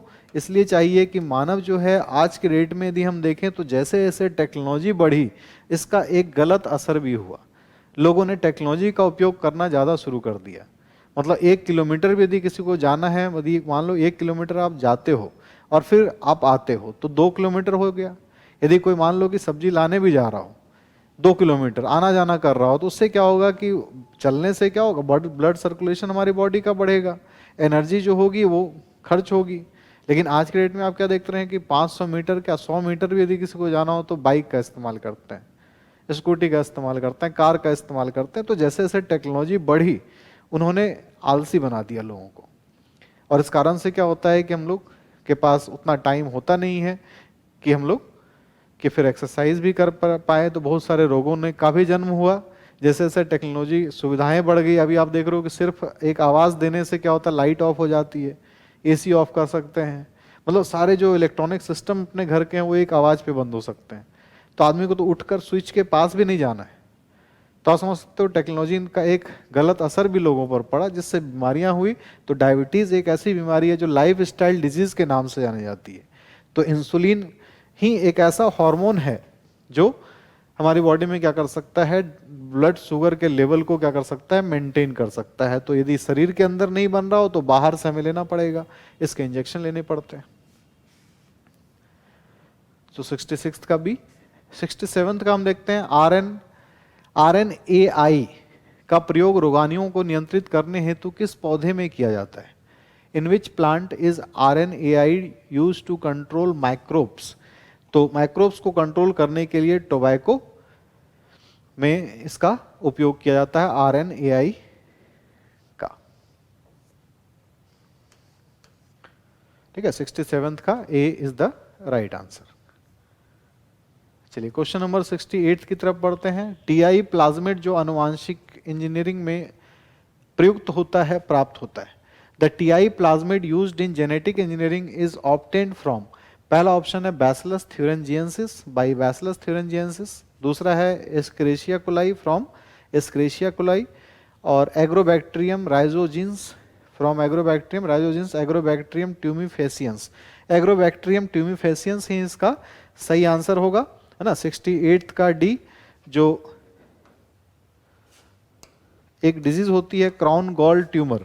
क्राउन गॉल ट्यूमर जो होता है वो माइक्रोबैक्टीरियम ट्यूबिफेसियंस, एग्रोबैक्टीरियम ट्यूबिफेसियंस के द्वारा ही होता है।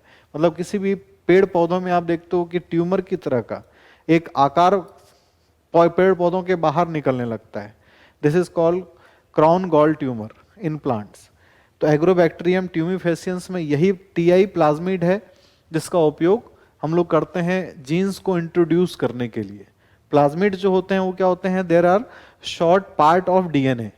Plasmids are short part of DNA in which genes are introduced, new genes are introduced, है ना। and with the help of plasmid we can introduce new genes to other organisms, है ना, or for the development of other organisms. तो TI plasmid जो है agrobacterium tumefaciens, मतलब 68 का D is the right answer. Question number 69 हम देखते हैं। जैव संश्लेषित उत्पादों का परिष्कृत तैयार होकर विपणन के लिए भेजे जाने के लिए पूर्व अनुप्रवाह संसाधन के अंतर्गत आता है। The downstream processing of biosynthetic products before they are processed and sent for marketing comes under, पहला ऑप्शन है सेपरेशन। पहले हम लोग मार्केटिंग के पहले तो हमें सेपरेशन करना ही होगा, है ना, पृथक्करण, जब तक उसको अलग अलग नहीं करेंगे वैरायटीज को। दूसरा है प्यूरिफिकेशन, ये भी जरूरी है। तो सेपरेशन और प्यूरिफिकेशन ये दोनों मार्केटिंग के पहले और प्रोसेस के पहले ये जरूरी होगा।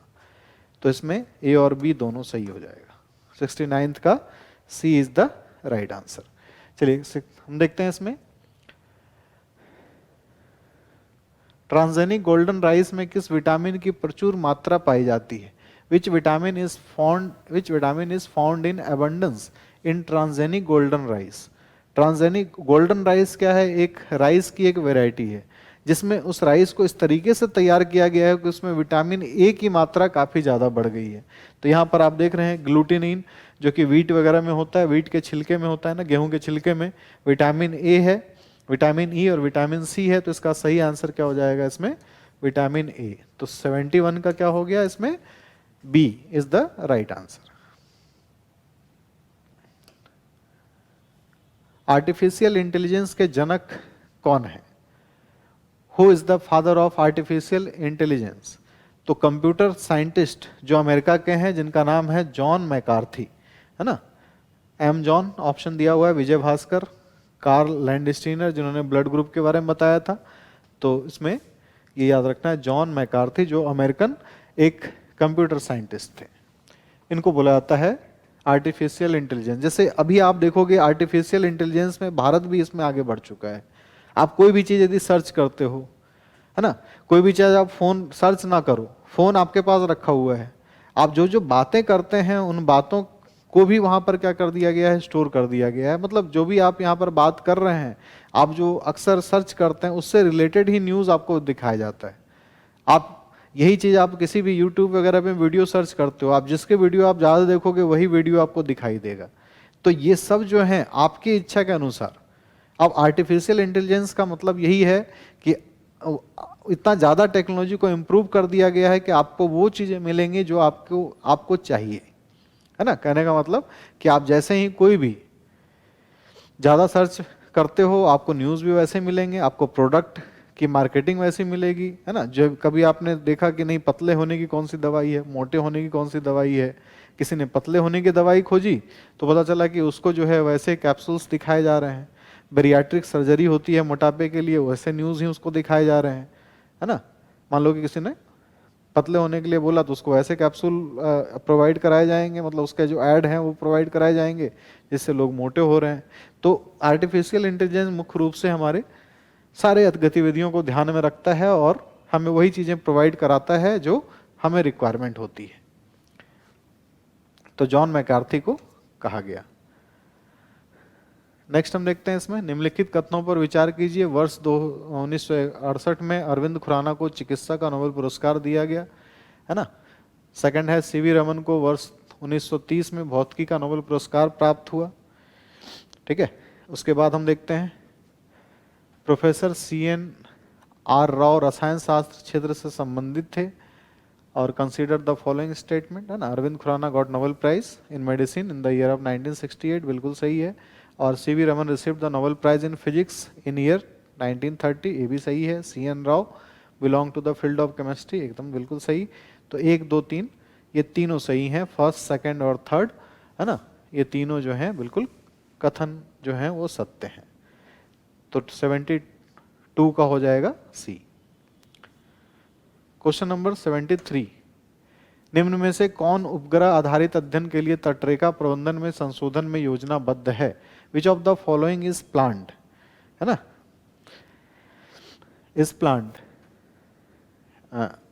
इन revision of shore line management for satellite based study, एकीकृत तटीय और समुद्री क्षेत्र प्रबंधन, integrated coastal and maritime zone management. तो इसमें यह पूछा जा रहा है कि तटरेखा प्रबंधन में संशोधन के लिए योजनाबद्ध, है ना, उपग्रह आधारित अध्ययन के लिए तटरेखा प्रबंधन में संशोधन में योजनाबद्ध कौन से हैं? समुद्री प्रौद्योगिकी और महासागर खनन समूह, है ना। तो इसमें marine technology and ocean mining group, तटीय महासागर निगरानी और पूर्वानुमान प्रणाली, coastal ocean monitoring and forecasting system, और तटीय क्षेत्र प्रबंधन परियोजना, कोस्टल जोन मैनेजमेंट प्रोजेक्ट। तो इसमें आप देखेंगे तो पहला इसका आंसर होगा integrated coastal and maritime zone management. इसमें सारी चीजें आ जाती हैं। तो निम्नलिखित में से कौन उपग्रह आधारित अध्ययन के लिए तटरेखा प्रबंधन में संशोधन में योजनाबद्ध है? तो है ना, इसमें हो जाएगा एक, ये आपको फर्स्ट ऑप्शन इंटीग्रेटेड, ठीक है, coastal and maritime zone management. तो 73 का A। 74, निम्नलिखित में से कौन शिपिंग और मछली पकड़ने के उद्योगों में व्यवहारिक अनुप्रयोग है? Which of the following has practical application in the shipping and fishing industries? पहला है ओशन ऑब्जर्विंग सिस्टम, ओशन, है ना। दूसरा है ओशन इंफॉर्मेशन सर्विसेज। तीसरा है ocean modelling and dynamics, and चौथा है ध्वनिक ज्वार गेज, एकॉस्टिक टाइड गॉज। तो 74 का D हो जाएगा, है ना। इसमें क्या होगा कि एकॉस्टिक टाइड गॉज से जो मछली पकड़ने के लिए जो भी लोग, है ना, जो भी समुद्र में जाते हैं तो उनको हाई टाइड, लो टाइड, समुद्र की गहराई, इन सब का अनुमान जो है इस टेक्नोलॉजी के द्वारा लगता रहता है कि सुनामी आने की जो सूचनाएं हैं वो भी मिलती रहेंगी। तो एकॉस्टिक टाइड गॉज जो कि आप हो सकते हो मछली पकड़ने के उद्योगों में व्यवहारिक अनुप्रयोग है, मतलब एक आप बोल सकते हो टेक्नोलॉजी जो कि आज मछुआरे भी इसका उपयोग कर रहे हैं।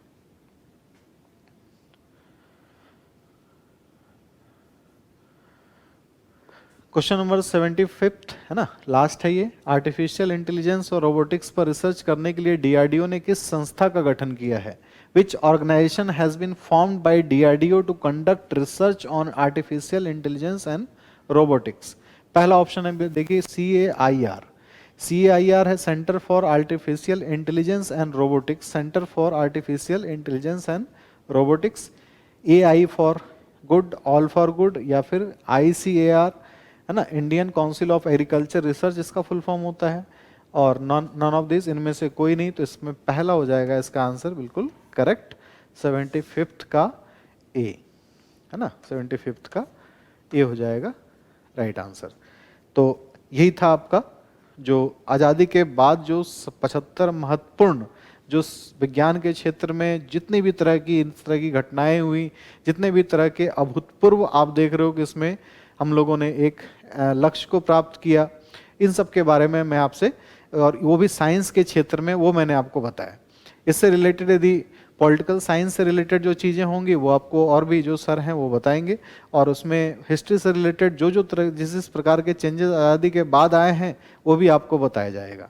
तो गैलेक्सी क्लासेस की तरफ से मैं दीपराज आप सभी का हार्दिक अभिनंदन करता हूं, और आप सभी को बहुत बहुत शुभकामनाएं देता हूं। किसी तरह से आज़ादी का अमृत महोत्सव हम लोग खुशी खुशी मनाते रहें, और आने वाले समय में विज्ञान को इतनी हम लोग तरक्की के साथ आगे बढ़ाएं, विज्ञान पर जोर दें, और अपने आने वाली जनरेशन को हम कुछ अच्छा दें, जिससे उनके लिए क्या हो जाए, सारा काम जो है वो सरल हो जाए, है ना। जिससे हम लोग इन्वायरमेंटल से जुड़ी हुई जैसे पॉल्यूशन वगैरह बहुत ज़्यादा हो रहा है तो उसको ठीक कर पाएँ, हम ऐसी गाड़ियों का इंजन बनाएं जो पॉल्यूशन नाम मात्र का करे, तो आने वाली जनरेशन को क्या होगा, पृथ्वी पर ग्लोबल वार्मिंग नहीं सहना पड़ेगा, है ना।